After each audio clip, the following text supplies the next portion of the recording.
Hello friends, आज के इस चैप्टर में हम एलसीआर परिपथ के बारे में पढ़ेंगे। ये बहुत ही इम्पोर्टेंट क्वेश्चन है। परिपथ नाम से पता चलता है। एल मतलब प्रेरकत्व, सी मतलब धारिता और आर मतलब प्रतिरोध।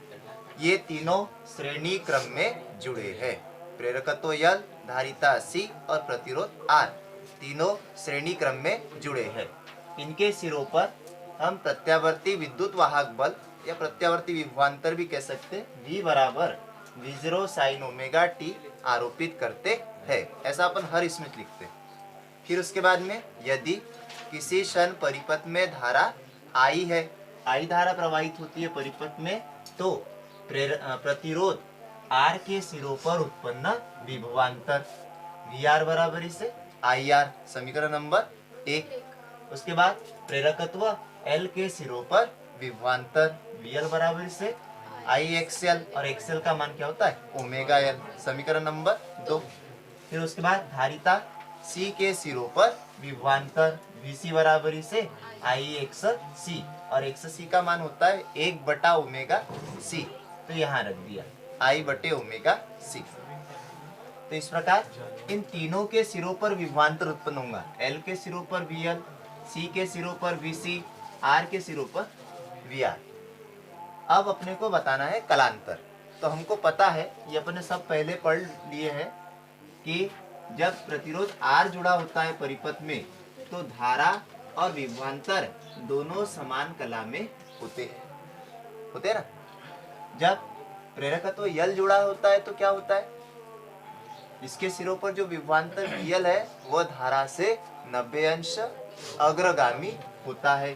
तो उसका अग्रगामी हम ऐसे दर्शाएंगे, ये VL धारा I से 90 अंश अग्रगामी होता है, और धारिता C के सिरों पर विभवांतर VC धारा से 90 अंश पश्चगामी होता है, ये VC।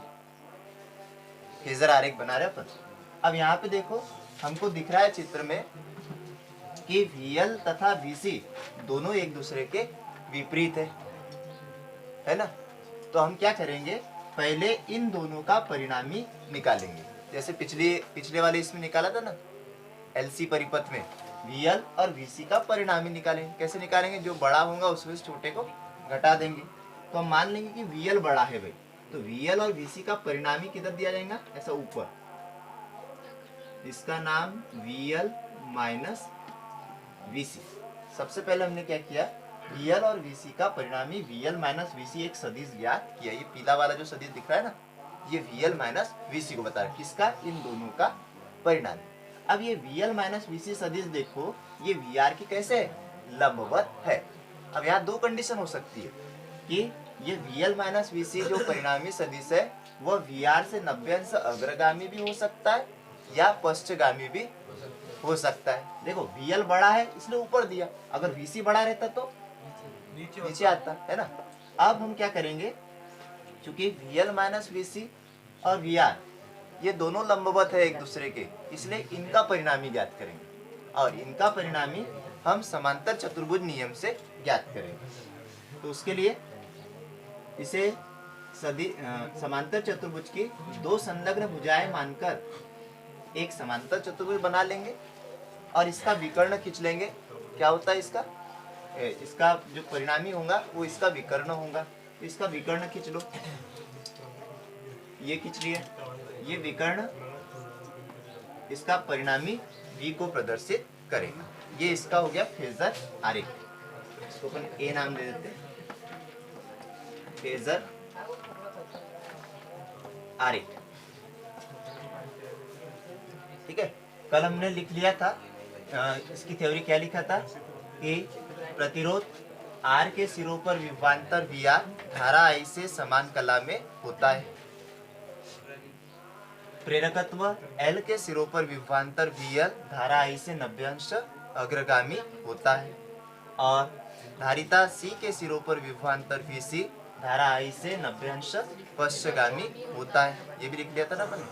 अब हम क्या करेंगे, इनका परिणामी निकालेंगे। VL व VC का परिणामी VL माइनस VC, VL व VC का परिणामी VL माइनस VC कॉमन लगाएंगे, VR के लंबवत है यदि VR तथा VL माइनस VC का परिणामी विभवांतर V हो तो, परिणामी विभवांतर V हो तो पाइथागोरस प्रमेय लगा देंगे। पाइथागोरस प्रमेय से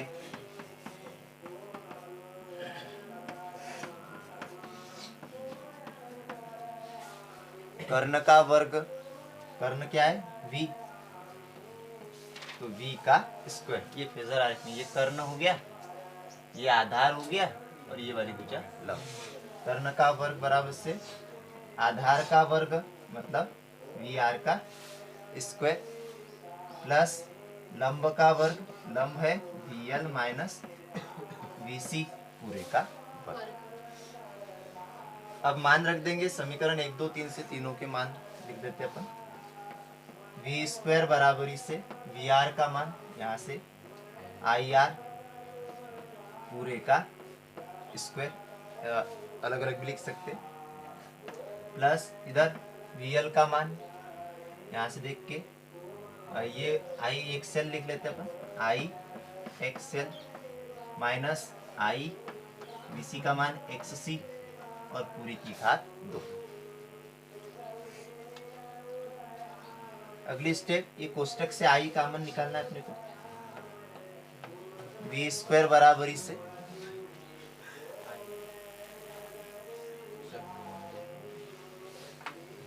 V स्क्वायर बराबर से I square R square plus इस कोष्टक से I कॉमन निकलता है और चूंकि पूरे का वर्ग है इसलिए I स्क्वायर कॉमन निकलेगा।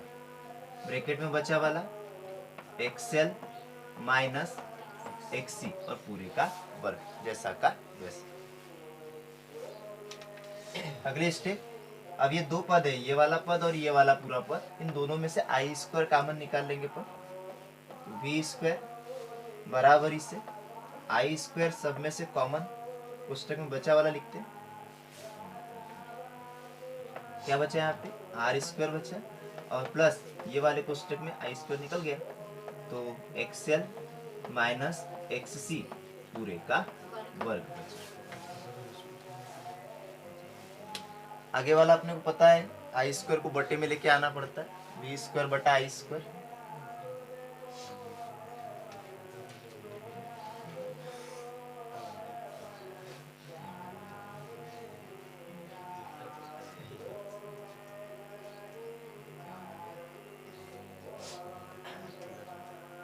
हो गया। हाँ, आगे वाला इधर लिख,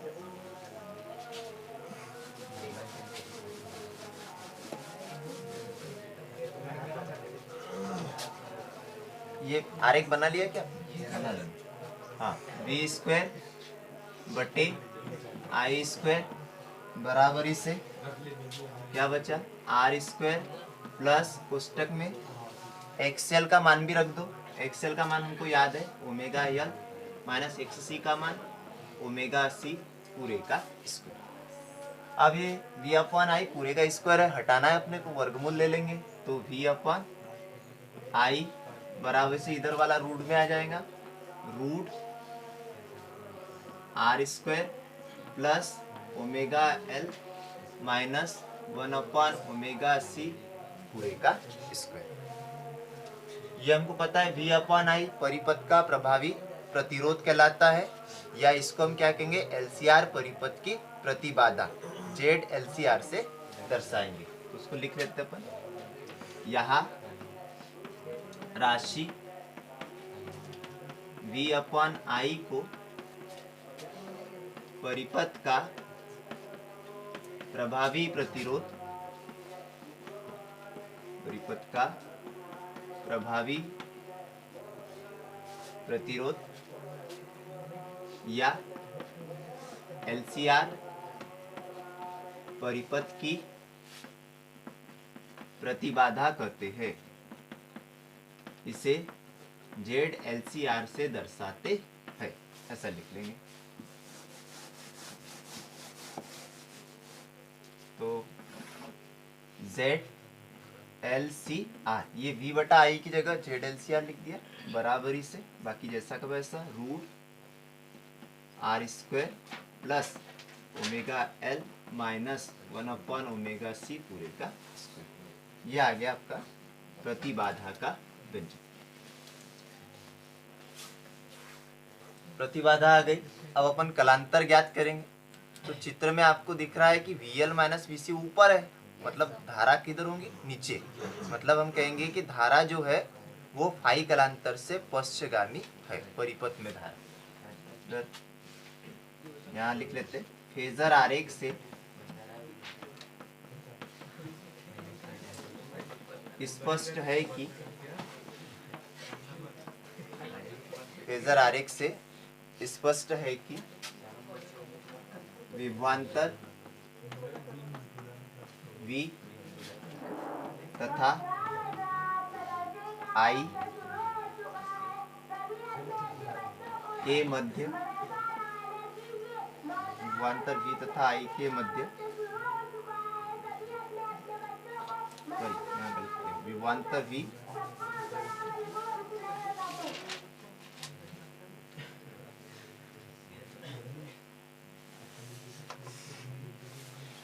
लिखा के विभवांतर की जगह धारा लिखना था।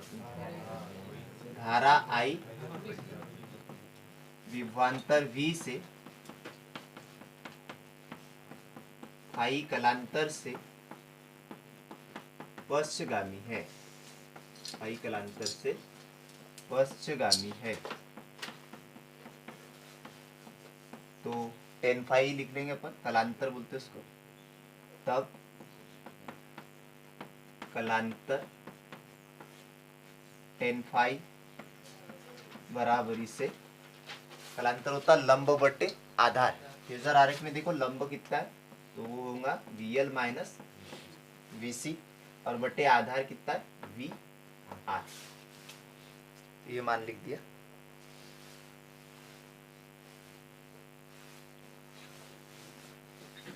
उसके बाद इसका मान रख दो बराबरी से, यही पे रख दे। VL का मान IXL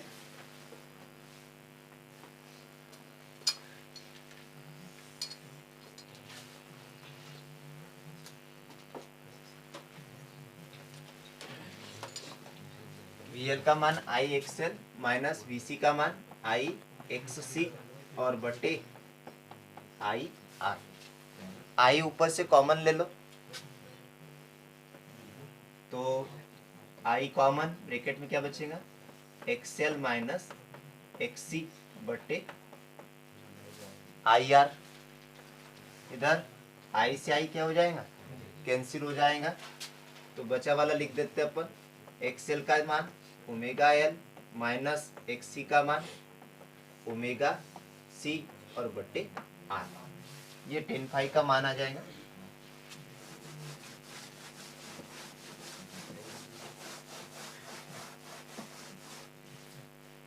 अच्छे से लिख देते हैं यहाँ पे, tan फाई बराबरी से ω/L माइनस 1/ω/C और बटे R।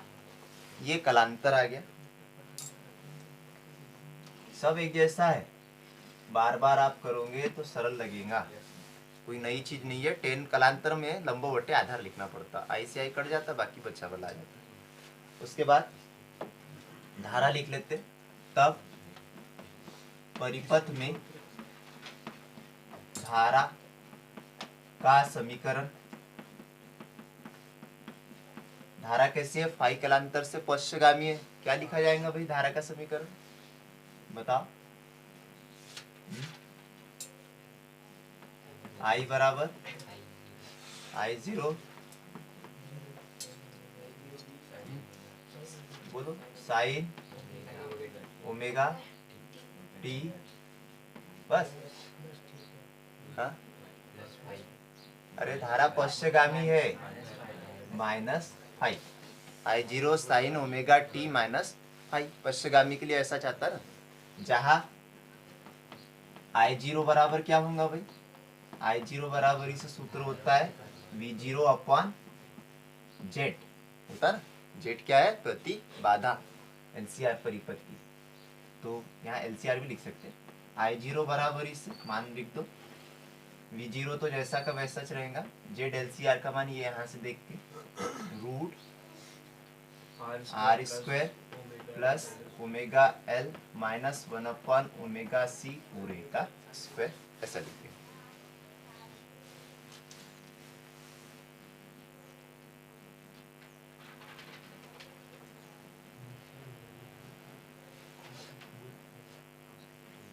ये क्या हो गया, धारा का शिखर मान।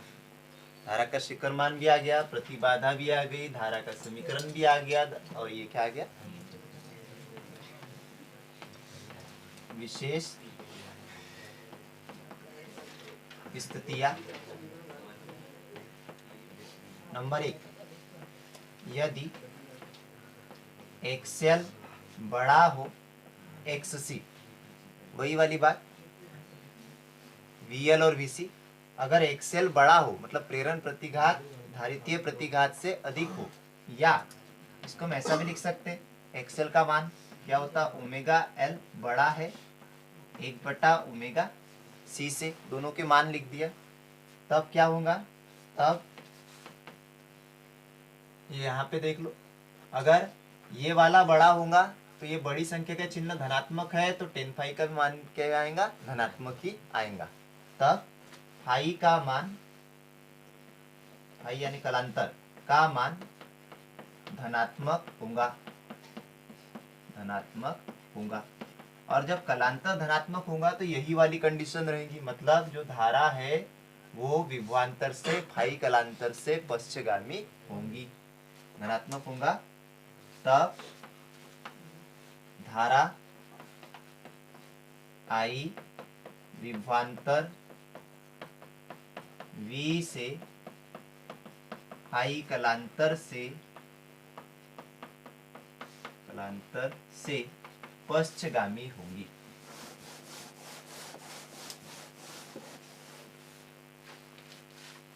पश्चगामी होंगी, ये पहली कंडीशन हो गई, ठीक है। जब ये देखो, ये वाली राशि बड़ी है और ये वाली छोटी है, तो बड़ी में से छोटी घटाएंगे तो बड़ी संख्या का चिन्ह आएगा, ये धनात्मक है इसलिए 10 का मान क्या होगा, धनात्मक होगा, और कलांतर धनात्मक होगा तो धारा, इसका मतलब क्या होगा, ये धारा जो होंगी वो विभवांतर से फाई कलांतर से पश्चगामी होंगी। दूसरी कंडीशन इसी को उल्टा कर दो, सेम। नंबर 2, इसको उल्टा लिखो, यदि एक्सएल छोटा है कैसे, एक्स सी से, या ओमेगा एल छोटा है 1/ओमेगा सी से, तब फाई का मान क्या होगा, ऋणात्मक होगा, लिख दो, फाई का मान ऋणात्मक होगा, क्योंकि ये वाला बड़ा होगा 1/ओमेगा सी, इसका चिन्ह माइनस है तो उत्तर भी माइनस आएगा, फाई का मान ऋणात्मक होगा, तब धारा आई आरोपित विभवांतर से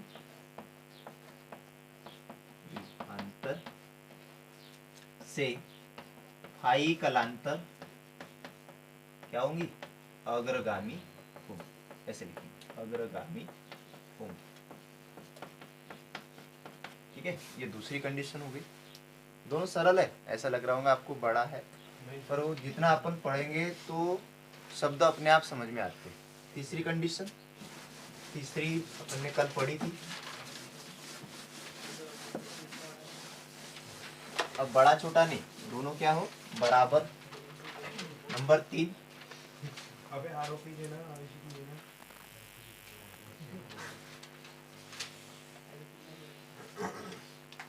नंबर 3 में जब एक्सएल बराबर हो काय के एक्स सी, प्रेरण प्रतिघात बराबर धारितीय प्रतिघात। तब क्या होता है, तब प्रतिबाधा परिपथ की प्रतिबाधा कितना आता है भाई, प्रतिबाधा Z बराबर 0, न्यूनतम है ना। Z वाले इसमें रख के देख, नहीं कितना आएगा, R आएगा, क्योंकि Z का सूत्र क्या था, root R² plus omega L minus 1/ओमेगा C पूरे का स्क्वायर। ठीक है, ये दोनों बराबर है बोलते हैं, मतलब इसकी जगह भी अपन ओमेगा LH लिख सकते हैं, है ना। दोनों कट जाएंगे तो क्या बचेगा, रूट R²। अब वर्ग से वर्ग कट जाएगा तो Z का मान क्या आ जाएगा, R। पिछली बार 0 आया था, पर क्या लिखेंगे, न्यूनतम। तथा धारा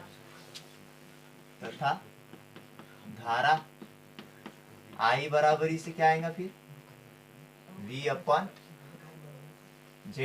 ये क्या होती है, अधिकतम धारा का शिखर मान वाला सूत्र। या डायरेक्ट भी लिख सकते कि जब प्रेरण प्रतिघात धारितीय प्रतिघात के बराबर होता है तब परिपथ की प्रतिबाधा न्यूनतम होती है और धारा क्या होती है, अधिकतम होती है। तो इस स्थिति को हम अनुनाद की स्थिति कहते हैं। अधिकतम होती है, इसे अनुनाद की स्थिति कहते हैं, अनुनाद की स्थिति कहते हैं, पोजीशन ऑफ रेसोनेंट, इसे अनुनाद की स्थिति कहते हैं। फिर अनुनादी आवृत्ति का व्यंजक निकालेंगे अपन। अनुनाद की स्थिति में, अनुनाद की स्थिति में क्या होता है, XL बराबर होता है XC। अब उसको हल करते हैं अपन, कल किया था। मान रखो XL का मान ओमेगा L बराबरी से इसका मान 1/ओमेगा C। फिर क्या करो, ओमेगा इधर लेके आओ, फिर एक गुणा क्या हो जाएगा, ओमेगा स्क्वायर बराबरी से 1/L उसकी जगह, है ना। L का पक्षांतर यहाँ कर रहे हो, ओमेगा का पक्षांतर यहाँ कर रहे हो, तो क्या हो जाएगा, LC 1/LC।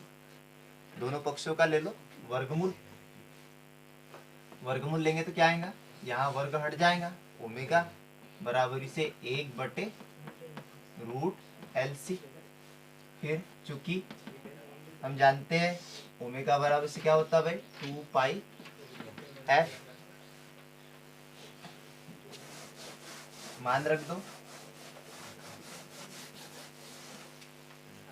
यहाँ पे 2πf बराबरी से 1/√LC।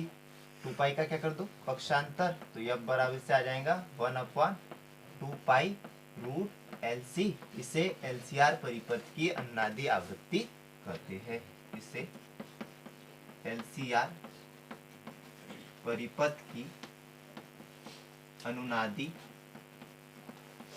आवृत्ति कहते हैं। ठीक है, ये अनुनाद की स्थिति हो जाएंगी इसमें। LCR परिपथ बहुत इंपॉर्टेंट है, परीक्षा में 5 नंबर में आता ही है ना। इसको तैयार करो, और 2-2 वाले भी, जिसमें 2-2 अवयव जुड़ते हैं, LC, RC और LR।